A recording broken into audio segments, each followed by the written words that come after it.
Joins me now in an exclusive interview. He sits on the House Intel, Judiciary, and Homeland Security committees. He is also a former federal prosecutor. Congressman, it's always a pleasure to see you. Thanks for being here. You bet, Maria. Good to be with you. Want to look ahead, but first take a look back. What is your takeaway from what you heard this past week? Well, let's summarize. We heard from 3 witnesses this week. None of those 3 witnesses have met or spoken with President Trump in the last year. None of them were on the July 25th call in question. None of them have firsthand information of that call, of course.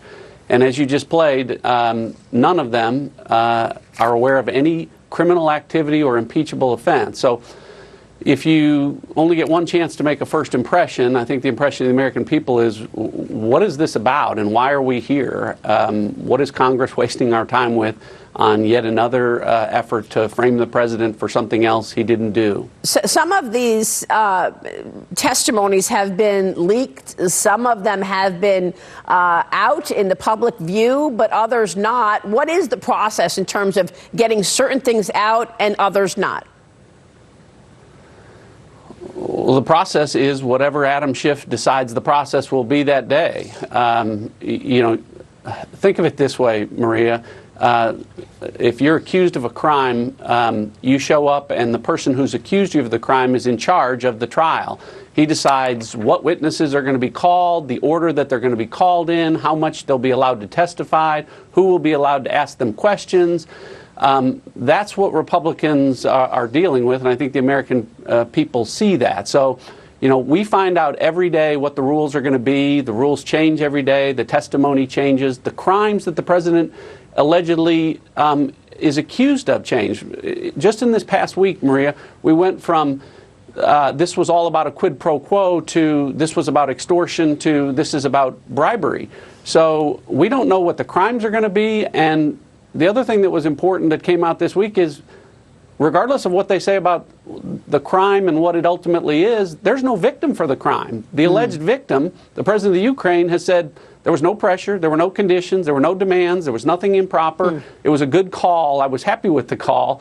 So, you've got no crime and you've got no victim. That's the worst impeachment trial ever. Yeah, especially since the whistleblower first brought us these allegations and Nancy Pelosi and colleagues wanted to talk with the whistleblower. We've got a letter here that Nancy Pelosi wrote the speaker to her colleagues saying that the administration needs to stop blocking the whistleblower from disclosing to Congress a serious possible breach of constitutional duties by the president. And yet now Adam Schiff says he does not want to speak to the whistleblower. Right. So what we keep getting are parading through one ambassador or diplomat after another who doesn't know the president, hasn't spoken to the president, doesn't know what either president really thinks about what happened, and we're not hearing from the most important witnesses. The most important witnesses are the whistleblower who started this, Adam Schiff, who met with the whistleblower that got this started, and Hunter Biden, whose testimony became indispensable this week when we learned that it wasn't a sham, as Chairman Schiff said, to be asking questions about that. We found out that the Obama-Biden State Department was concerned about Hunter Biden's role on Burisma. We heard from Ambassador Yovanovitch and Mr. Kent, who both said they thought it presented a conflict of interest. When Republicans try and ask questions about that, we're gavelled down. So, again, this is headed summarily. The Democrats want to send this to the Senate without testimony from the most important witnesses. Well, I think this is an interesting point that you bring up, because that did come out last week that, in fact, the Obama administration was prepping Ambassador Yovanovitch when she was going to be there in the testimony room. They needed her to understand the specifics on Hunter Biden on the Burisma board. Think about that, Maria. What her testimony was, there are thousands of companies in Ukraine.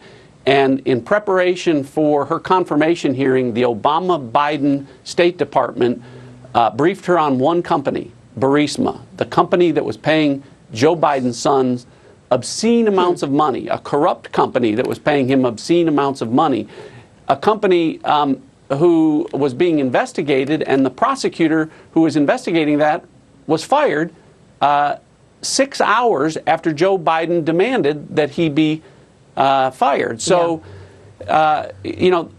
the president has every right to take care that our laws are faithfully executed, and the Hunter Biden contract presents a prima facie case of corruption on its face, and it's totally appropriate for us to be looking at that relationship. We ought to have that testimony in an impeachment trial that relates to questions about investigations. So the question becomes, where is this all going? I mean, in this upcoming week, you've got 8 more witnesses coming down to testify, and yet there is a strong belief out there that your colleagues on the left are sort of railroading this through, trying to get as much done as possible before Thanksgiving, and perhaps to beat the IG report that's coming out, which is looking at the origins of the Russia probe. That's going to be coming out soon as well.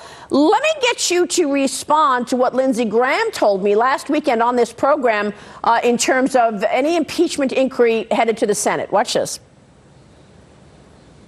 I think it's important to find out what really did happen regarding the firing of the prosecutor and what was the conflict of interest that Hunter Biden had.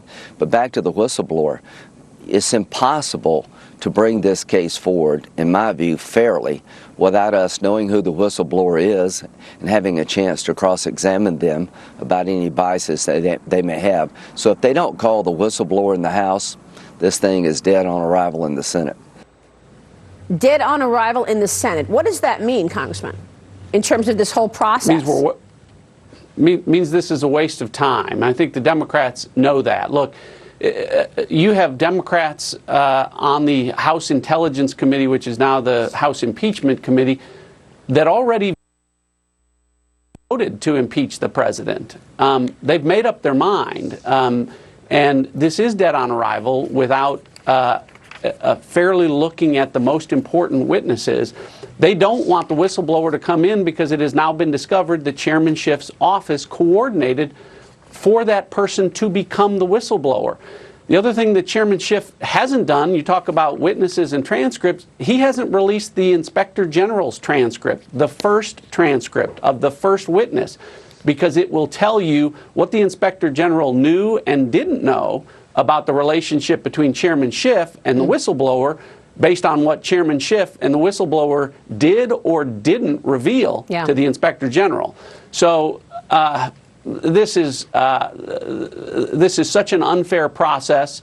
I think everyone sees that Republicans are dealing with an inquiry where we have not just one but 2 hands tied behind our back. But despite that, the Democrats are still losing. In a case where we talk about impeaching a president, it should be clear, it should be egregious, and it should be bipartisan, and it's none of those things. Yeah. You know what? Stay with us, Congressman, because I want to ask you about connecting the dots here to the origins of the Russia probe. Coming up, we understand from William Barr that the IG report is imminent. We're going to take a look at that, as well as talk about those transcripts that you'd like released, because I know you need to be able to bring that up in questioning this upcoming week. Follow me on